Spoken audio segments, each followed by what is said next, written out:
Welcome to Wright Ideas with Susan. Everyone loves going on an Easter egg hunt. Today I'm going to be sharing with you how you can do the egg hunting game and use it as an object lesson to teach children the Easter story.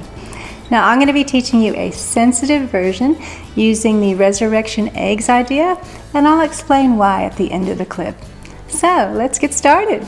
First, I like to familiarize the kids with the Easter story. So what I would do is I would take my favorite Bible, the beginner's Bible, and I might read it to the kids while they sit on the floor. Or another way you can do it is I've actually downloaded onto my iPad, and I can put it up onto the smart board, and we can do that read and follow along version as well. Kids really enjoy that. If you want to know how to do that, I've got a clip on that, so check it out. Or the other thing you can do is you can choose a really age-appropriate Easter video clip, and I have a playlist on that too. So after we've introduced the story, then I say to the kids, hey kids, we're going on an Easter egg hunt, and of course they get really excited. Now you might have been able to go in earlier and go ahead and hide the eggs, but if you don't get a chance to do that, I know a way you can hide the eggs while the kids are all still in the room. Let me explain how I do it. What I do is I say to the kids, hey kids, I have got 10 eggs here, and I need to hide them in the classroom and then pick 10 people to come and find them. But I'm going to need you to cover your eyes and put your heads down on the desk and no peeking, because I can only pick people who are not peeking to be the ones to go and find the eggs. And so then I say head down, and then I go around the classroom and just place the eggs around the room. Now you can get another helper to help you out. It goes a little bit quicker, but make sure they don't hide them too good, because you'll spend the whole lesson trying to find that egg. But then after we finish hiding them, I say, okay, heads up everyone. And then I pick 10 kids to go around and find one egg each. And I tell them, I want you to find one egg. I want you to bring it back. Don't open it. I want you to bring it back, and I want you to put it back in my basket, but I want you to remember what your egg number was. And so once I get all the eggs back into the basket, then I call the kids up one by one. I say, who had egg number 1? Oh, come on up. Come on, let's have a look. And then I give them the egg, and I say, open up the egg. So they open up the egg, and I say, oh, what's that? A donkey. How does a donkey have to do, or what does the donkey have to do with the Easter story? And then the kid goes, oh, Jesus rode in on a donkey. And I'm like, yeah, he did. There were people doing something else. What were they doing? Oh, they were waving palm branches. And then I say, well, what were they saying? And then we keep going on a little bit about that event. Then we put it back in, and I say, okay, thank you. Now, who's had egg number 2? So then the next child gets up, opens up the egg. What's in here? We look at it, and oh, it's a picture of some feet in some soapy water. What does that have to do with the Easter story? Oh, that's when Jesus washed everybody's feet. Yes. And then I ask, why do you think Jesus was washing everybody's feet? And then some kids will say, oh, because everybody's feet was dirty and dusty and they wore sandals. I said, yeah. And then some kids will say, no, Jesus was showing what it was like and what we should be doing as a servant. And I think, wow, that's pretty cool. And I say, yes, Jesus didn't come to be a king to make people do his things. He came to be a servant king, to show us how to be servants and how to love others. That's what's so special about Jesus. And so then we put that back, and then I say, okay, who had egg number 3? So we go to egg number 3. Here it is. Okay, open up egg number 3. Look what we have here. We have a little cup and some very stale bread. It's been in here for years. And then I say, what does that have to do with the Easter story? And of course the kid explains when they were having the Last Supper. And I say, oh, what did it symbolize? And we talk about that. And then I said, how do you think his friends felt when they heard that he was going to die?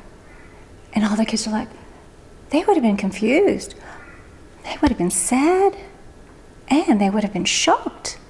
Yes, here was Jesus. He'd healed so many people. He'd done wonderful things. And he's telling them that he's going to die.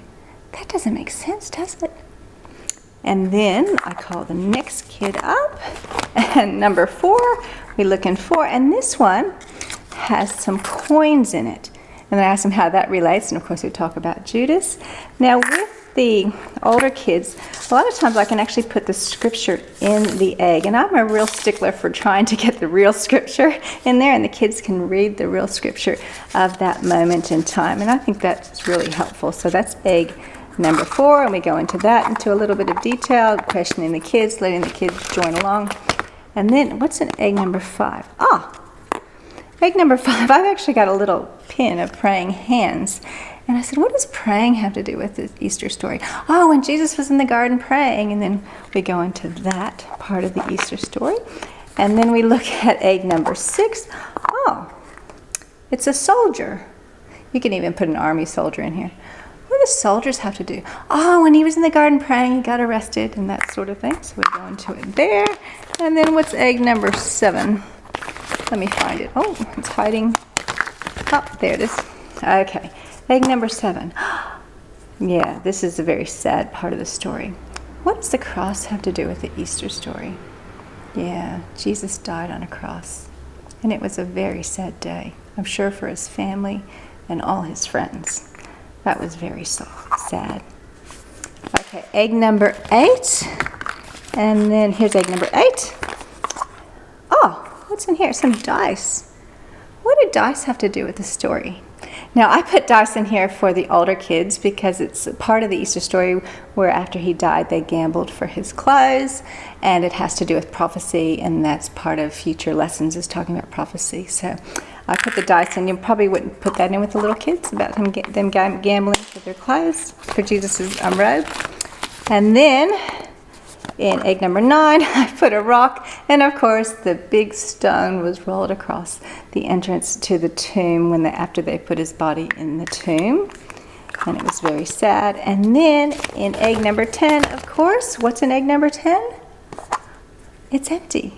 Why is it empty? And the kids go, Jesus rose again and he became alive again in the tomb. When they went to go see, he wasn't there. And I'm like, yes, that's exactly right. And we have a good time focusing on how happy everyone would have been to see Jesus again.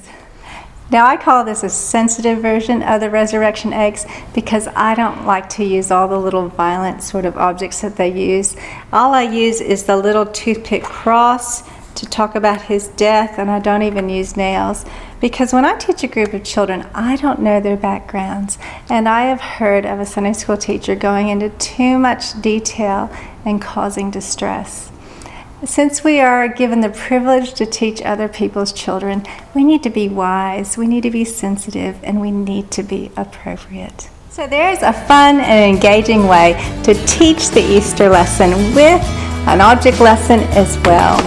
And one more thing, if you like this idea, would you mind giving it a thumbs up and maybe sharing it on with a friend?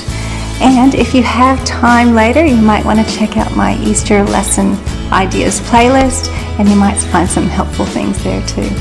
Once again, thanks so much for watching, and may God bless you as you teach the next generation about Jesus.